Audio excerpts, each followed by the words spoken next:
नमस्कार. प्राचीन शास्त्रामागील शास्त्र या मालिकेत आपल्या सगळ्यांचं स्वागत. मागच्या भागात आपण पंचोपचार पूजा आणि षोडशोपचार पूजा याचे आपल्याला आरोग्यासाठी काय फायदे होतात हे बघायचं असं म्हटलं होतं.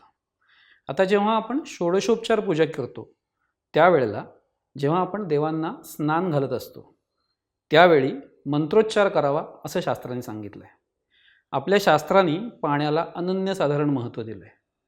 जर तुम्ही मागचं काहीही वाचलं, पुराणं म्हणा किंवा वेद म्हणा, तर त्यात त्यांनी असं सांगितलं आहे पाणी हे जीवन आहे. म्हणजे काय तर ते आपल्याला फार कळलं नाही. तर त्याचा अर्थ असा आहे की पाणी हे ऊर्जेचं उत्तम वाहक आहे.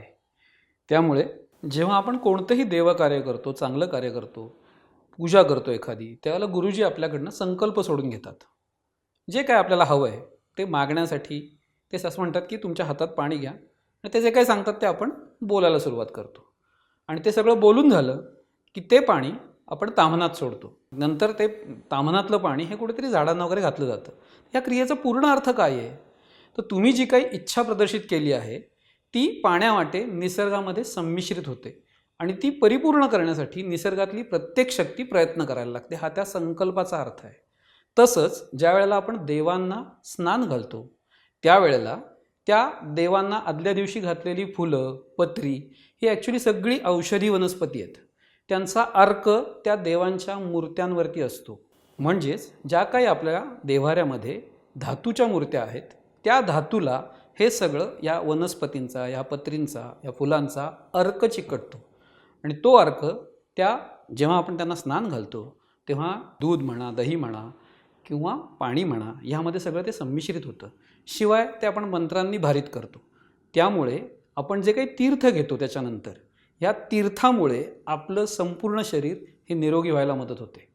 म्हणजेच आपल्या शरीरातला जो काही रोग आहे, जो येऊ घातला आहे किंवा आहे, हे दोन्ही जायला ह्या पुष्पावषधी आपल्याला मदत करतात.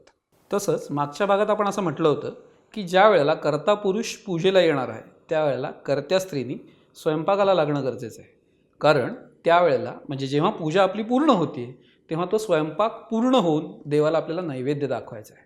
आता हे जे पाणी आहे स्नान घातलेलं, जे तीर्थ ज्याला म्हटलं जातं, ह्या तीर्थाचं शास्त्रांनी असं म्हटलं की प्रोक्षण करा गर्भरही आणि तयार झालेल्या स्वयंपाकावरही.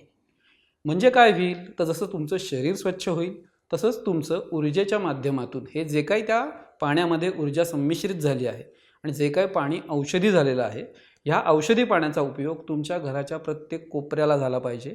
तसंच त्या स्त्रीनी जो काही स्वयंपाक केला आहे तो स्वयंपाकही सगळ्या गोष्टींमधून पवित्र झाला पाहिजे. त्यातल्या चुकीच्या गोष्टी नष्ट झाल्या पाहिजेत किंवा ह्या औषधी गोष्टी त्याच्यात संमिश्रित झाल्या पाहिजेत. त्याच्यामुळे तोपर्यंत जर स्वयंपाक झाला असेल तर हा स्वयंपाकही म्हणजे तयार झालेलं अन्नही शुद्ध व्हायला मदत होते. त्याच्यामुळे जे काही तुमच्या पोटात जाणार आहे इथनं पुढे तेही शुद्ध जाणार आहे आणि जे काही तुमच्या पोटात चुकीचं गेलेलं आहे तेही स्वच्छ होणार आहे असं शास्त्राला अपेक्षित आहे. मागच्या भागात आपण असंही म्हटलं होतं की पूजा ही पुरुषांनी करावी, शक्यतो स्त्रीनी करू नये असं शास्त्र म्हणतं.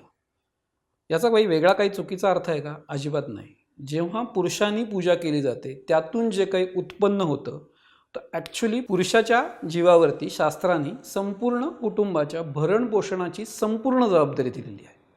त्याच्यामुळे काय होतं, तो जे काही कमवतो त्याचा प्रत्येक भाग हा संपूर्ण कुटुंबासाठी असतो.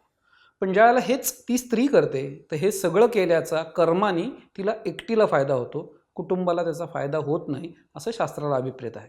त्याच्यामुळे जर आपल्या संपूर्ण कुटुंबाला त्याचा फायदा व्हावा अशी इच्छा असेल तर पूजा ही कर्त्या पुरुषांनीच करणं अपेक्षित आहे. मागच्या भागात आपण असंही म्हटलं होतं की शक्यतो षोडशोपचार पूजाच झाली पाहिजे. अगदीच एखाद दिवशी जर आपल्याला वेळ नसेल तर पंचोपचार पूजासुद्धा केलेली चालणार आहे. ह्याचं कारण काय तर ह्याचं कारण जे आत्ता मी सांगितलं की जे काय आपण षोडशोपचार पूजेमध्ये 16 उपचार करतो त्याच्यामुळे आपलं आरोग्य, आपल्या कुटुंबाचं आरोग्य आणि आपल्या घराचं आरोग्य, जे काय आता आपण तीर्थाबद्दल बोललो, हे तीर्थ पंचोपचार पूजेच्या वेळेला शक्यतो निर्माण होत नाही. त्याच्यामुळे हे तीर्थ निर्माण झाल्यामुळे आपल्याला आयुष्यभर आरोग्याचा फायदा मिळणार आहे. तो जर मिळावा असं वाटत असेल तर नक्की फक्त षोडशोपचार पूजाच करावी.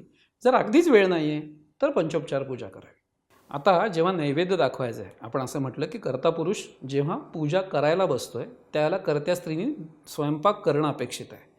असं आपण म्हटलं होतं की आहारशास्त्र नावाचा एक विषय आहे. तो स्वयंपाक कसा केला जावा आणि नैवेद्य कसा दाखवावा, त्याचे आपल्या आरोग्याला काय फायदे मिळणार आहेत हे आपण पुढच्या भागात बघू. तोपर्यंत नमस्कार.